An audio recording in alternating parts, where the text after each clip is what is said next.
Serzinho de luz, estamos de volta com mais um trecho do Conversando com Deus.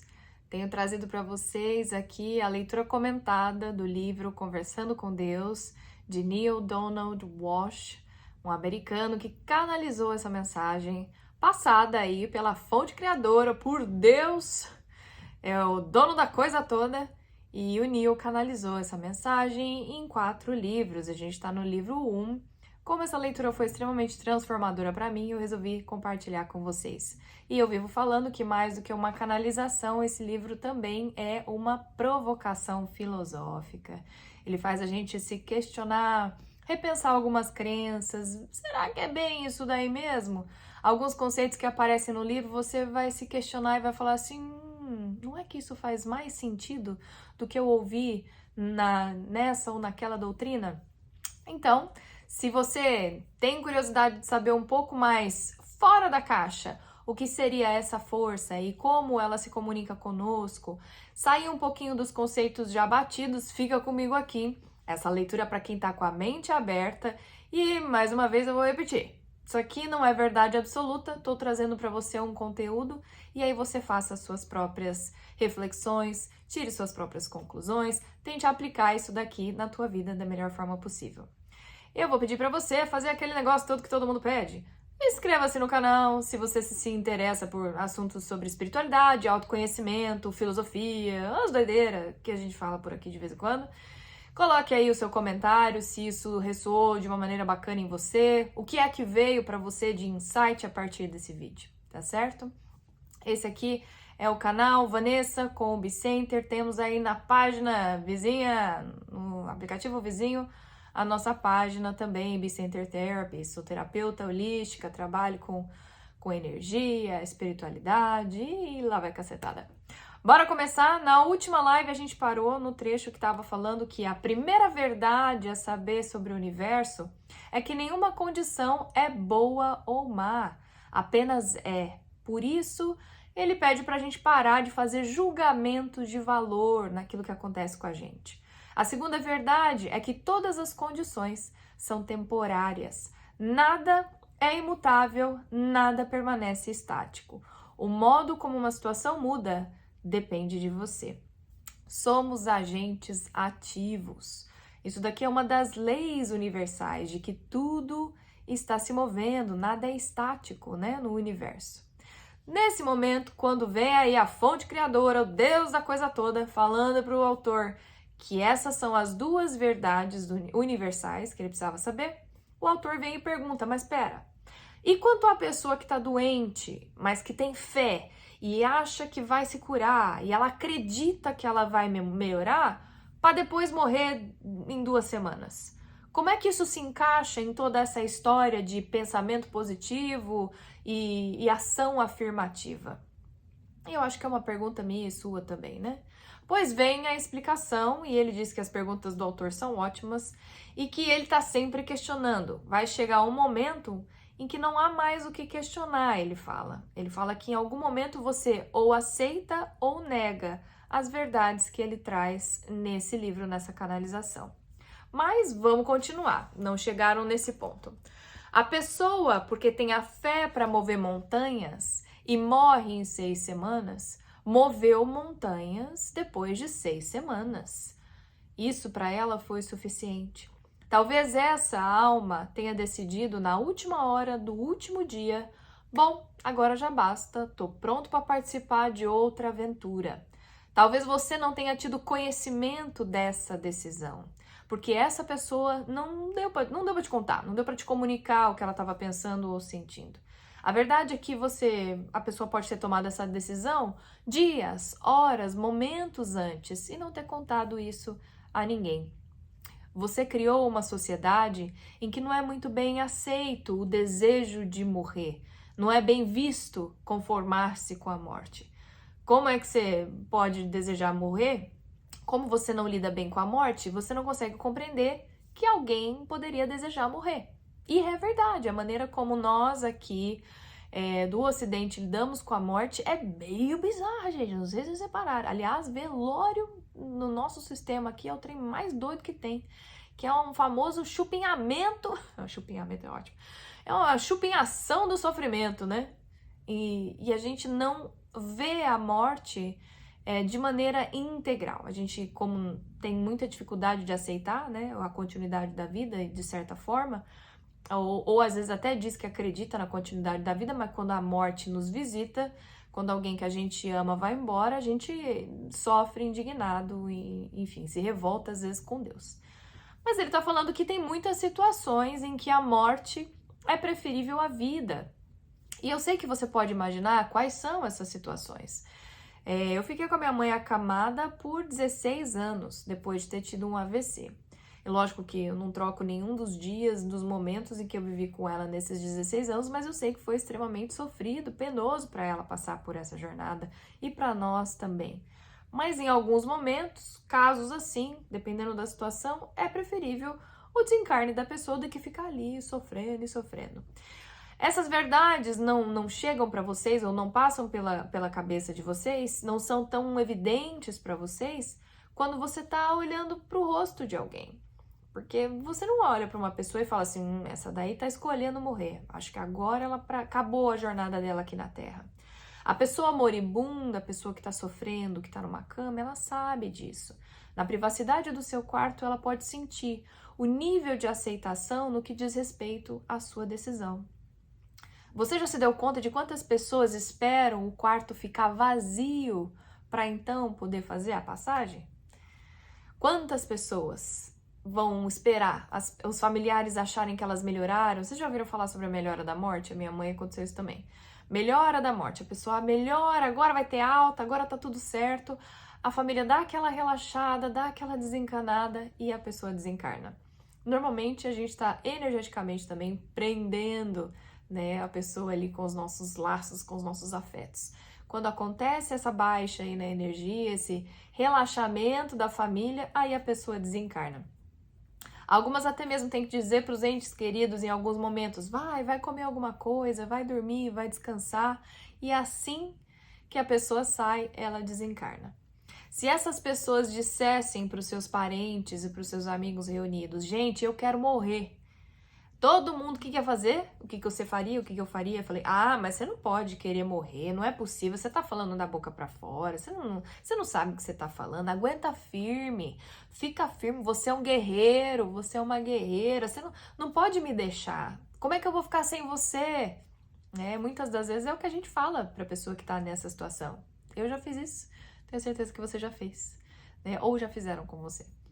Todos os profissionais da área de saúde são treinados para manter as pessoas vivas em vez de confortáveis, para que elas morram com dignidade. Para um médico e uma enfermeira, a morte é um fracasso. Para um amigo ou parente, é um desastre. Apenas para a alma é um alívio, uma libertação. A sua maior dádiva para os moribundos é deixar que eles morram em paz. Não achar que eles devem aguentar firme, continuar a sofrer ou preocupar-se com você nesse momento tão crucial da vida deles.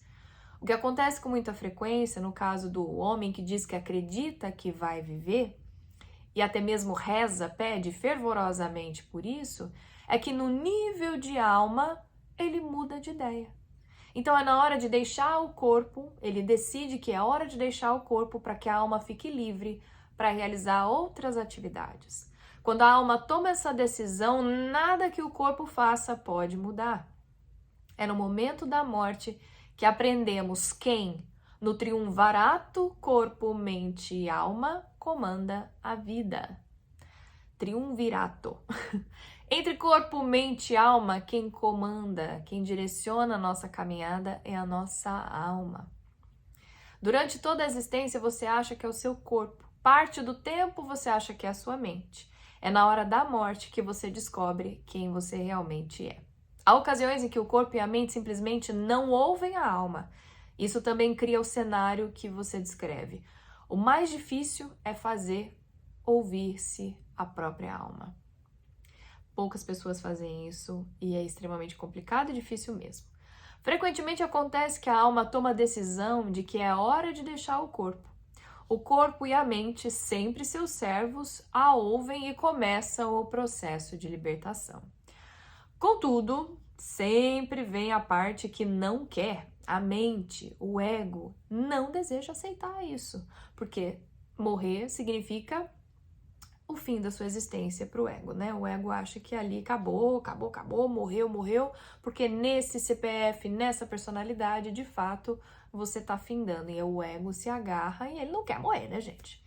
Então, instrui o corpo, o ego instrui o corpo para resistir à morte. O que o corpo faz com prazer, porque também não deseja morrer, a gente tem o nosso instinto de sobrevivência. O corpo e a mente, o ego, eles recebem muito incentivo, muitos elogios do mundo exterior, o mundo da sua criação, pelo fato de existir. Assim, a estratégia é legitimada.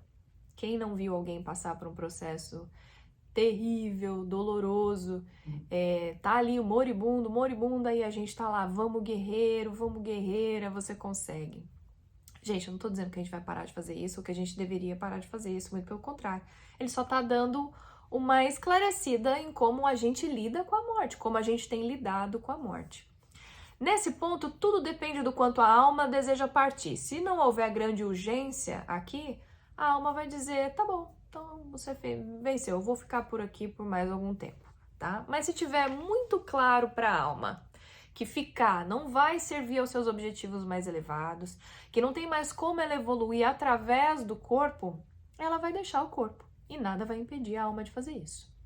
Tá muito claro para a alma que o seu único objetivo é a evolução.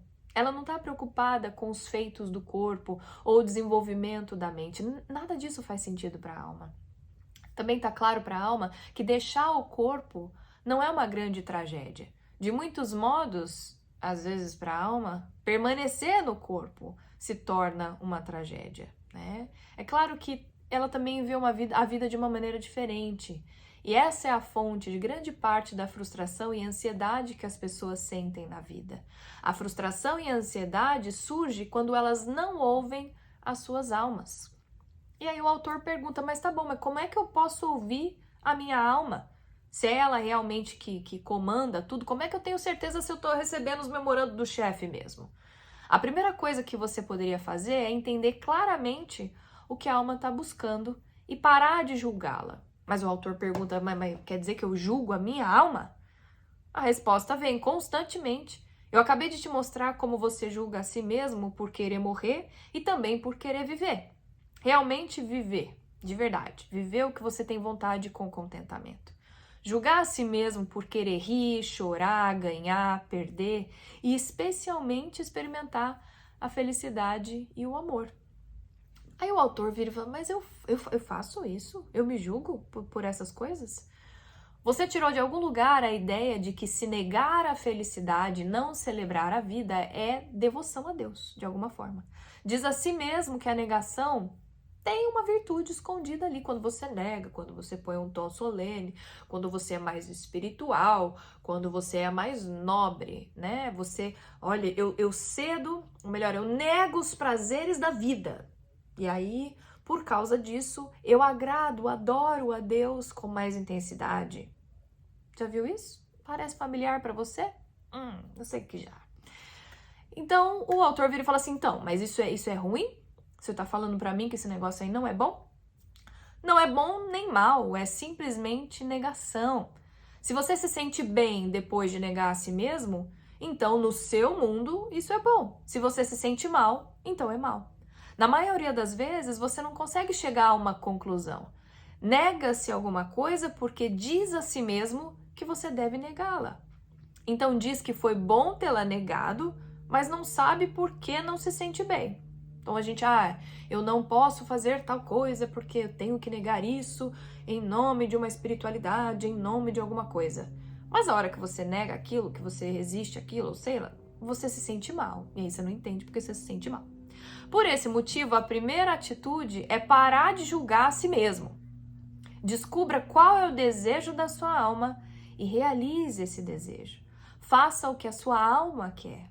O que a alma busca é o sentimento mais nobre de amor que você possa imaginar. Esse é o seu desejo e o seu objetivo. A alma busca o sentimento, não o conhecimento que ela já tem, mas o conhecimento conceitual. O sentimento é empírico. A alma quer sentir a si mesma e, portanto, conhecer-se em sua própria experiência. O sentimento mais nobre é a experiência de união com tudo que é e o sentimento de amor perfeito. O amor perfeito é para o sentimento o que o branco perfeito é para a cor. Muitos acham que o branco é ausência de cor, mas não é. O branco é a combinação de todas as cores que existem.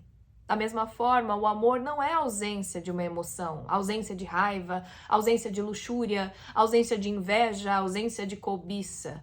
É a soma de todos esses sentimentos que existem. O amor é tudo, abraça tudo. Sendo assim, para a alma, experimentar o amor perfeito deve experimentar. Para experimentar o amor perfeito, ela deve experimentar todos os sentimentos humanos. Como algo que eu não compreendo pode despertar a minha compaixão. Como algo que eu nunca experimentei pode merecer o meu perdão. Como algo que, então, nós dois percebemos a simplicidade e a magnitude da sua jornada como alma. Finalmente compreendemos o objetivo dela.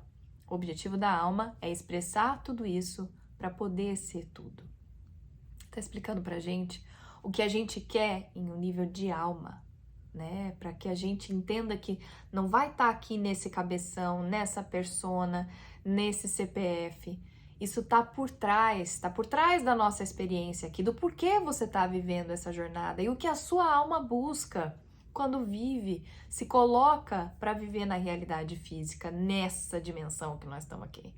Ele repete muito do que a gente tem falado nas outras lives, não sei se você viu os outros vídeos, mas ele enfatiza de maneiras distintas para que fique claro para a gente, porque é um conceito que tem hora que bate na cabeça, no coração da gente, e você se questiona, você fala, meu, será que isso faz sentido? É muito contra muitas coisas que você ouviu, que eu ouvi ao longo da minha vida inteira. E aí ele segue falando, como é que é possível ser superior sem nunca ter sido inferior, esquerda sem nunca ter sido direita, sensível sem nunca ter sido insensível, boa se isso nega o mal. Obviamente a alma não pode escolher ser alguma coisa se não há o que escolher. Para a alma experimentar a sua grandeza, ela deve saber o que é a grandeza. Não pode saber o que é se só há grandeza. Eu só preciso viver os opostos para que eu consiga distinguir entre um e outro. Essa é a tarefa da alma. Então a alma percebe que a grandeza existe apenas no espaço do que não é grandioso. Por isso nunca condena o que não é grandioso, mas o bendiz. Vendo nisso uma parte de si mesma que deve existir para que outra parte possa se manifestar. É claro que a função da alma é fazê-lo escolher a grandeza, o melhor de quem você é, sem condenar o que você não escolhe. Essa é uma tarefa difícil, que se prolonga por muitas vidas, porque você tende a julgar, a considerar uma atitude certa ou errada, ou insuficiente, em vez de bendizer aquilo que você não escolhe. Você faz pior do que condenar, você tenta destruir aquilo que você não escolhe. Se há uma pessoa ou uma situação com quem você não concorda, você critica. Se há uma religião que vai contra a sua, considera ela errada. Se há um pensamento que contradiz o seu, você tende a ridicularizar esse pensamento. Se há uma ideia diferente da sua, você tem tendência a fazer o quê? A rejeitar ela. Você comete um erro porque cria apenas metade de um universo e não consegue ao menos entender a sua metade quando rejeita inteiramente a outra. Quando eu não olho para outros conceitos, quando eu não abro a minha mente, quando eu não bendigo o oposto daquilo que eu escolho ser, eu estou rejeitando um pedaço meu. E eu estou me privando de possibilidades dentro da minha própria experiência humana. Tudo isso é muito profundo, diz o autor. E eu agradeço muito por ter trazido essas coisas à tona. Mas a impressão que eu tenho é que o senhor está falando que a gente deveria amar o errado para podermos conhecer o certo. É isso? Quer dizer que a gente tem que amar o capeta? Amar o demônio? Ele fala. A resposta vem. E de que outra forma você poderia purificar o demônio? É claro que não existe um demônio de verdade como vocês imaginam. mas eu lhe respondo na linguagem que você escolheu. A purificação é o processo de aceitar tudo e depois escolher o melhor. Dá para compreender isso? Não pode escolher ser Deus se não há outra opção para você escolher. Pera, o Senhor disse algo sobre escolher ser Deus. Aí vem uma explicação. Pera, o sentimento mais nobre é o amor perfeito, não é? O autor responde sim, eu diria que sim. E você conhece uma definição melhor para Deus? O sentimento mais nobre de amor perfeito ser a própria definição de Deus? Não, essa seria uma boa definição, o autor responde. Então, a sua alma busca o sentimento mais nobre, tenta experimentar ser o amor perfeito. Ela é o amor perfeito e sabe disso. No entanto, ela deseja mais do que saber, deseja sê-lo em sua experiência. É claro que você está tentando ser Deus. Acha que você estaria destinado a quê? A menos do que isso? Essa é a resposta que vem. Aí o autor responde, eu não sei, eu não tenho certeza. Eu acho que eu nunca pensei dessa forma, de que eu posso ser um Deus. Na minha cabeça, o autor fala, parece que isso é uma blasfêmia, quando eu falo que eu sou Deus. E aí, com muito sarcasmo e bom humor, vem a resposta. O curioso é que você não considera uma blasfêmia tentar ser como o demônio, né? Isso daí você não questiona. E aí o autor pergunta, pera, mas o senhor está dizendo que eu tento ser como o demônio? A resposta vem como uma paulada. Você está, todos vocês estão. Até mesmo criaram religiões que lhes dizem que vocês nasceram com pecado, que são pecadores desde o nascimento, para convencer vocês da sua própria perversidade. Porém, eu lhes digo que nasceram de Deus, que desde o nascimento são deuses e deusas, amor puro. E vocês não acreditam. Vocês passaram todas as suas vidas se convencendo de que são maus. Não só são maus, como seus desejos são extremamente nocivos. Sexo, dinheiro, poder, ter muito de qualquer coisa. Algumas das suas religiões até mesmo os fazem acreditar que dançar, a música, a celebração da vida são de alguma forma nocivas, pecado. Logo, vocês concordarão em que rir e amar é nocivo se continuar desse jeito. E ele segue, não, meu amigo, você pode não ter certeza de muitas coisas, mas de uma você tem. É mal e quase tudo que você deseja é nocivo. Essa é a grande certeza que ao longo de todos esses anos a gente conseguiu implementar e deixar estampada no nosso inconsciente. Tendo feito esse julgamento de si mesmo, você decidiu que você tem que melhorar, porque você veio do pecado, você tá todo perdendo, você, né, tá todo errado, e você tem que melhorar. Está bem, mas preste atenção, de qualquer maneira, o destino é o mesmo, só que há um modo mais rápido, um caminho mais curto para chegar lá. Ele está falando aqui que independente da gente escolher essa estrada ou não, de a gente ter chegado até aqui ou não, não tem nada certo ou errado, é o pior, é o melhor, tá dizendo só o que é e só como a gente tem vivido as nossas vidas, a nossa conexão com a gente mesmo, como a gente se enxerga como pecador, sujo, todo perdendo, que tá precisando sempre melhorar, sempre agradar um Deus, sempre fazer a coisa mais nobre, a coisa mais pura, a coisa mais espiritual. Então ele tá falando aqui, não tem nada de errado com isso, só tô falando para você que existe um caminho mais curto para chegar lá, porque todos os caminhos levam a um só lugar. E o autor pergunta, mas qual é esse caminho? A aceitação imediata de quem e o que você é e a demonstração disso. Foi o que Jesus fez. Esse é o caminho de Buda, de Krishna e de todos os mestres que surgiram no planeta. E todos os mestres transmitiram a mesma mensagem. Você é o que eu sou. Pode fazer o que eu faço e muitas mais. Mas você não ouviu. Em vez disso, você escolheu o caminho bem mais difícil de quem se julga o mal, o demônio. Você diz que é difícil seguir o caminho de Cristo e os ensinamentos de Buda, ter a capacidade mental de Krishna, ser um mestre. Mas eu lhe digo, é muito mais difícil negar do que aceitar quem você é. Você é bondade, você é misericórdia, você é compreensão, você é paz, alegria, luz. é perdão, você é paciência, você é força, você é coragem. Você é um auxílio em caso de necessidade, um conforto na hora do sofrimento, uma cura para as feridas. Você é um mestre nos momentos de inquietação. Você é a sabedoria mais profunda e a verdade mais elevada. A maior paz e o amor mais sublime. Tudo isso você é. Em alguns momentos da sua vida, você se conheceu como essas verdades. E o que eu estou te pedindo agora é que você escolha se conhecer como essas verdades sempre, não só em alguns momentos. Nós estamos acostumados a nos enxergar com olhos muito feios. E aqui ele traz a ideia, o conceito de que a grande sacada ou o que aceleraria os nossos processos para a gente vencer os nossos medos, os nossos vícios, as nossas falhas, os nossos enganos, os nossos grandes pecados que nos afastam de quem a gente é de verdade, a gente precisa aceitar, acolher tudo que a gente é, nos olhar com mais compaixão, com mais carinho, aceitar a nossa jornada.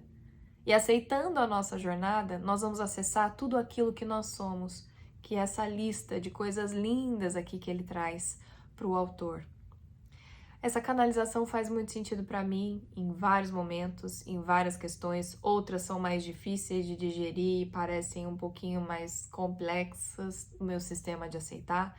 E assim é, porque aqui tá mais do que claro, e você sabe disso, eu sei disso, que nós estamos vindo aí de mais de 2000 anos de um cristianismo, algumas doutrinas, né, visões de como a gente vive a nossa realidade em sociedade, de que a gente, religiosamente, espiritualmente, deve.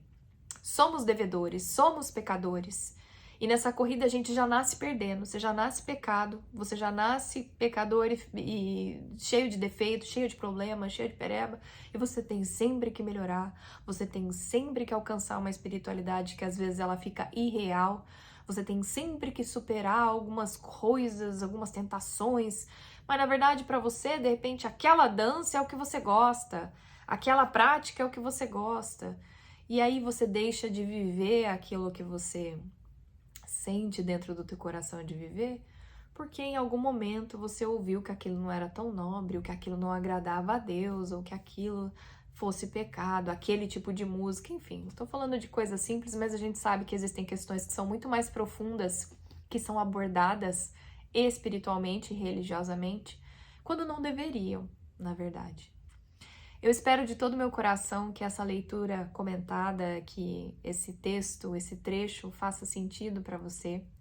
Se você puder me dar um feedback, falar para mim o que foi isso aí para você, o quanto você concorda, discorda, o quanto isso tocou no seu coração, fica à vontade, os comentários estão aí. Eu vou sempre deixar aberto esse canal aqui para vocês, com muito respeito, com muito carinho, e te lembrar sempre, né, de que isso aqui é uma leitura, uma provocação filosófica, uma canalização, como eu disse. Não é a verdade absoluta, mas para a Vanessa faz muito sentido. E é por isso que eu quis compartilhar com vocês aqui.